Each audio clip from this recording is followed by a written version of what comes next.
Hey everyone, and welcome to Screams After Midnight TV edition. I'm Peter, and I'm joined as always by Tim. Hello. We're of course working our way through Tales from the Crypt, the hit horror anthology series from HBO. This is going to be season 3, episode 13. It's called Spoiled. And you will be spoiled if you've not seen the episode, because full spoilers, as always. I can't keep that Nice. voice up for the whole thing, Tim, but I hope Fair you enough. enjoyed the atmosphere that it. I hope that it ushered into the video that you're watching. Not that you're watching, you're recording it, but the people watching it. I'll allow it to lull me to sleep later tonight. Was it any good? Was it good? Was it bad? I got a little ASMR thing going. It was nice. Great. So, what is Spoiled about? Spoiled does a little bit of a subversion where you think, oh, what's this? Some raunchy thing where the sort of the rich wife wants to like steal her husband away from his work, but she ends up having an affair with another guy in the office. No, plot twist. That's just a soap opera that our main character's watching. Ooh, meta. Because she's obsessed with soap operas, and she's all excited about the affair. And her husband's also obsessed with work. He's a doctor. More specifically, he's a research doctor. He's a scientist who's trying to crack some new medical breakthrough that's going to change the world. You don't really realize it at first, but he's basically a mad scientist. Kinda, but at least at first he is very much just trying to like cure cancer or something. They never actually say what he's trying to do, and honestly, the twist at the end doesn't actually help me understand what he was trying to do either. No, no, not at all. So, but we'll get to that when we get to it. If you told me he was like a rabbit veterinarian, I would not disagree with you. Do you think there's vets that specialize purely in rabbits? Oh, sure. I don't think that. I think there's vets that specialize in, say, sea creatures. I think that would be a speciality, or maybe a specific type of mammal, like I don't Platypus. know. A what? Platypus? That's not a mammal. Oh, it's a duck-billed mammal. Is it? Wait, is it? No, it's like the only mammal that lays eggs, right? Oh my god, Tim, let's stop talking about this. The amount of people in the comments are going to call us idiots for not knowing the answer to that question. You just had to bring up the duck-billed platypus. No, but I mean, like, I get there's probably specializations in, various branches of the animal kingdom, but I don't think there's ever going to be one just for a rabbit. I disagree. Because is the biology of a rabbit really all that different to other small mammals? Probably not. I don't know. They got those long ears. Well, if they're testing them for going deaf, maybe there's a special deaf doctor for rabbits. But I don't think they specialize. I feel like your typical vet can handle all your common pets. So that means cats, dogs, rabbits, probably your budgie, your typical budgie.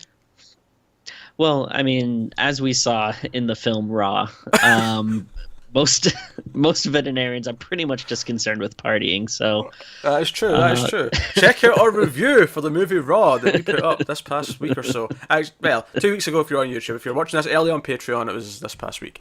Anyway, so she is bored. Her husband's not paying attention to her, and he's not a dick about it, but he's just obsessed with his work. And Sure. she's like wanting attention. She wants to have a romantic thing. She tries to flirt with him. Doesn't happen. And then her best friend who watches the soap with her says, "Oh, you should get cable. Cable's great. You could even get HBO." oh, Yeah, it was just them patting themselves on the back. Yeah, talk about how Yeah. great HBO is. She mentions a couple other channels afterwards, but that's the first one she brings up, and she's all excited about it. So she calls the cable guy. Cable guy shows up, and basically it's not Jim Carrey. It's not Jim Carrey. One thing leads to another, and she has an erotic affair with the cable guy in a lot of scenes that are basically bad parodies of porn scenes. And that's kind of the episode until we get to the twist ending. We'll get to that later. But I've summarised the plot. Tim, Yeah. did you enjoy Spoiled? Were you spoiled by this episode? I would say that this is an okay episode with but it's on like the bottom of okay. You know what I mean? Here's how I would put it, Tim. I think this is a terrible episode that I Hmm. had a lot of fun most of the time with, Okay, yeah, I would agree with that. because a lot of these things don't make sense. The twists, especially when we get to it, part of that just Yeah. doesn't. I don't understand why. Even the Mhm. Cryptkeeper segments. In fact, I should talk about those just now. The Cryptkeeper, in both the start and the end of the episode, for some reason has a golf theme. He's wearing a golf hat. He's putting the golf. He's making golf death related puns. Golf has nothing to do with anything in this episode. Why is he doing golf? It's very strange. I wonder if there was some type of oversight where they had a golf script that got scrapped at the last minute, but they didn't have time to do a new intro segment or something, because it is Yeah, really strange. I could see that. It just feels weird. I don't get it. Why is he doing golf jokes? Because obviously I see the golf opening. I'm like, all right, golf's going to come into the plot at some point. Even if it's just a golf club. Like, even if someone gets murdered with a golf club. Yeah. That's enough. I'll accept that. But no. Not even that. Golf's not even mentioned. I guess like the closest thing I could think of is that, the husband's a doctor, and I feel like you don't see these jokes as much anymore. This is a stretch. I already tell this is a stretch, but go on. Well, not just like I feel like that was a thing in the '90s. People made jokes about how doctors were going golfing all the time. It's Uh, definitely a stretch. I see what you're saying. that's the only thing I can think of. That's like the only like little tiny string I can thread together. The entire episode takes place in this one house. Hmm. There's no golf courses. There's no golfing. No. I don't even think there was a golf bag in the background in any scenes. Not that that would justify it, but like I don't Or even think like there's that. even yeah, it's not like the husband was obsessed with golfing. Like, it's like, oh, like I can't make love to you because I have to meet my boys on the course. But basically, when this gets going, when she calls the cable guy, and the cable guy is called Abel. Mhm. So we get, he's Abel the cable guy. He also gets to say things like, "I'm ready, willing, and Abel." Ah. Good. So now the actor playing the cable guy is the one guy that I recognised, Anthony LaPaglia. He's a guy that's on TV a lot. He does a lot of cop shows. I think he was on Without a Trace, so that's where maybe a lot of modern people will know him from. I know him as Daphne's drunk brother from Frasier, with a really over-the-top English accent, which was making it very hard to accept him as this hunk that she was obsessed with at the door. So, It like it is definitely, like you said earlier, supposed to be a parody of that porn kind of thing where the sexy delivery guy or something comes. some of the lines, some of the innuendos, and I say innuendos with giant air quotes, they have are atrocious. Like, oh, you need to connect the male and the female piece together. It's like, oh, I bet you're really good at that. Oh, I am. Like, Yeah, but it's like you said, it's not like he's not a bad looking dude, but he's definitely not that typical hunk that you think you'd usually see in that type of situation. no, he looks like a normal dude. So it feels really weird. I thought he had a very Baldwin-esque appeal to him. Like he seemed like, if you told me he was a Baldwin brother, I would not. I would probably believe you. I can see it, actually. I can see what you mean by that. So yeah, he comes over once. Things like she flirts a little bit. They almost kiss, but then he has to go because duty calls, and then she brings him back, and they almost get caught. The husband comes in, and he's like, "Oh, I'm going to be home every day in my lab in the basement because I'm nearing a breakthrough. I have this bunny in a coma. I need to monitor." Yeah, he's testing stuff on bunnies down in the basement, and also HBO again, or at least Tales from the Crypt again. Making themselves look a bit, or just using them in a fun way. Like, he turns the TV on, he's installed cable, and Tales from the Crypt comes on the screen, and it's very funny, very good. It's a fun little moment. On its usual airing time of middle of the day.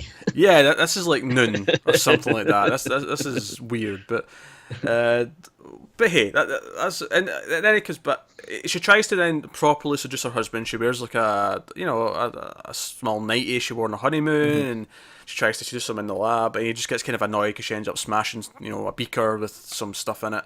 And he said, like, it looked like a weird yellow liquid, but then he says, now I have to go to the hospital to get more plasma. I was like, that did not look like plasma. but hey, whatever. That's what happens. Yeah. And then she eventually calls Abel the cable guy over, and very quickly it develops into an affair. And the argument is that because there's this light that's on to say that she can't go downstairs, as long as that light is on, she knows they're safe to have sex. But of course, he has a breakthrough eventually, and he doesn't turn the light off, and he just comes up and he sees what's happening. And for some reason, this guy who's been kind of a normal doctor dude the whole time immediately turns into a raving mad scientist. He's like, ma ha ha ha ha, and he knocks them both out, with the chloroform. And he takes them downstairs, and you have no idea what he's doing, but he's manically speaking about things constantly. He's like, "Oh, it's going to happen!" And then the big twist at the end is they wake up back in the couch, and they're shocked at what's happened to them. The camera pulls out, and he switched their heads on each other. It's a really weird looking effect for a start. It just looks really odd. But here's the thing: so he justifies it and says, "Well, you wanted each other's bodies, so I gave them to you." Okay, what research was he doing that was going to save lives that led to their heads being swappable? Well, I thought like all the stuff he was talking about was something about like a new anesthetic that I guess could make people pass out for longer, or I don't know, like something like that. That was the gist of what I got he was doing. But yeah, there's nothing about any type of body swapping or like brain transferring. It was very strange. It's like, because all he ever did with the body was inject it with stuff and then would test it. He never did anything that even implied that he was practicing cutting off parts of the body to see if, like, because maybe he was making something that, oh, we can cut parts of the body off but they'll stay alive until we reattach them or something like that. But you never see him do anything with the bunnies that implies that. And I also feel like it goes against the usual formula of there being like a very clear bad guy that deserves their comeuppance. Like this, I don't really know who the bad guy is supposed to be. Like the doctor, it doesn't seem like a great guy, but because he's ignoring his wife. But at the same time, it's not like he really does anything that horrible. Well, that's the thing. He's not the one that gets comeuppance. It's the wife and the cable guy. And don't get me wrong, but then the wife is kind of like sympathetic though. Like she's like the main character, and you kind of feel bad for her because she is being ignored. And then granted, she's the one that cheats on her husband and stuff. But it's definitely not like I mean, but it's kind of hard because it's not like the husband was super loving and like grateful of her or anything. No, he was very dismissive. He always ignored her, and none of that justifies cheating per se. But it just you do. She feels. This is going to sound weird because she does get into all this cheesy like porn scene dialogue, right? But because they set her up before that and has been really obsessed with this TV show and she wants a bit of excitement and she's bored with her life, she actually feels a bit more well-rounded than a lot of Tales from the Crypt protagonists do. So as a result, she feels a little bit more human. So even though she has her faults, she doesn't feel like enough of a cartoon character that I want to see her be killed or whatever. Right, yeah. It is weird. It's this weird fine line that they've crossed, and it doesn't quite work because of that. But here's my thing. I don't like the doctor tries to justify it with that line where it's, oh, you wanted each other's bodies, so I gave them to you. Mm-hmm. Okay, so he has a reason for doing it, but I don't actually think, because normally the twist in a Tales from the Crypt episode, it'll be based on what happened on the run up to the ending, right? It'll be something that was seeded, something that was planted, that kind of thing. Like, for example, like when that episode where they cut the redhead's like head off at the end because she kept complimenting his hair. Oh, she wanted the hair all episode, so then she cut his head off to get it. Like, it made sense based on what that wasn't a good episode by any means, but that twist just worked because it was set up. Whereas here I'm like, nothing in the rest of the episode feels like it's building to any kind of head swapping or anything like that. Like it feels like it comes out of complete nowhere. Yeah. So it doesn't feel like a twist as much as it just feels like this random thing that happens at the end. Yeah. It definitely wasn't executed well, but it was so kind of crazy and out of nowhere that did make it kind of fun, like in a cheesy way. I chuckled. I was chuckling a lot. Once the affair properly got going, that's when the episode kind of lost me a little bit because it wasn't as entertaining.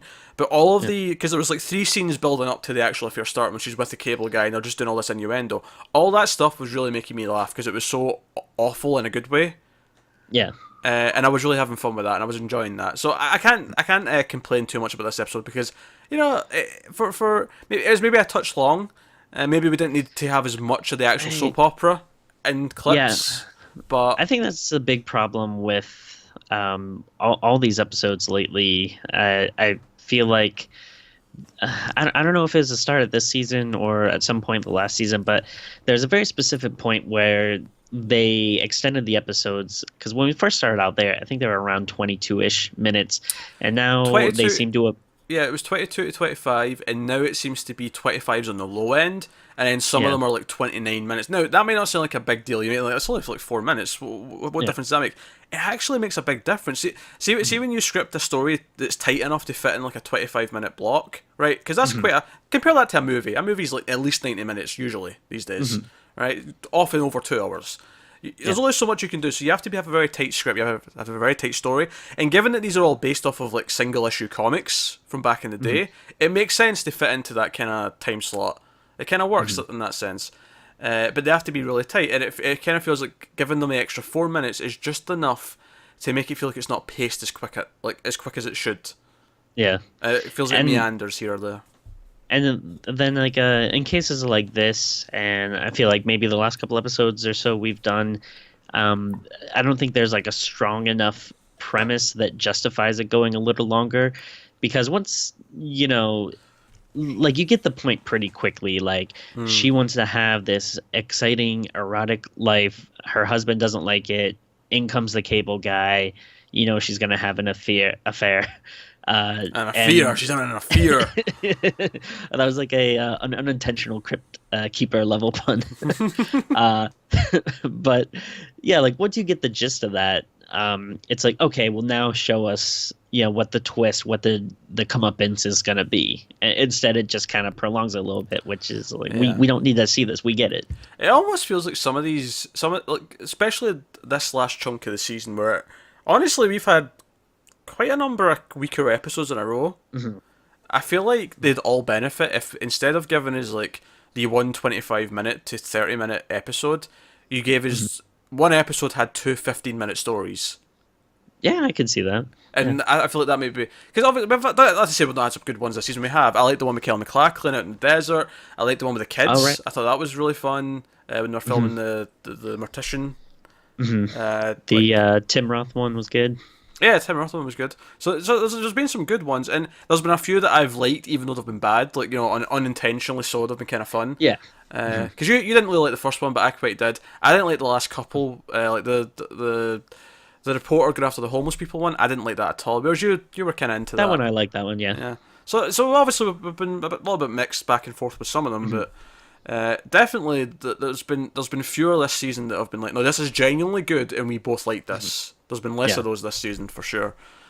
So hopefully season 4 picks up. Now that's to say, I think we have one left in this season. I think there's 14 episodes this season. I don't really check. I just keep going, and when we switch season, I mention it. But I think there's one left this season. But there you go. That's this week's Tales from the Crypt. Oh, actually, well, one other thing though, I did want to bring up. Sure. Right, so he switches their bodies, but so what happens after this? I mean, because they're not dead, so are they just like, all right, I guess like you got us, but I guess we're still gonna live our lives, like.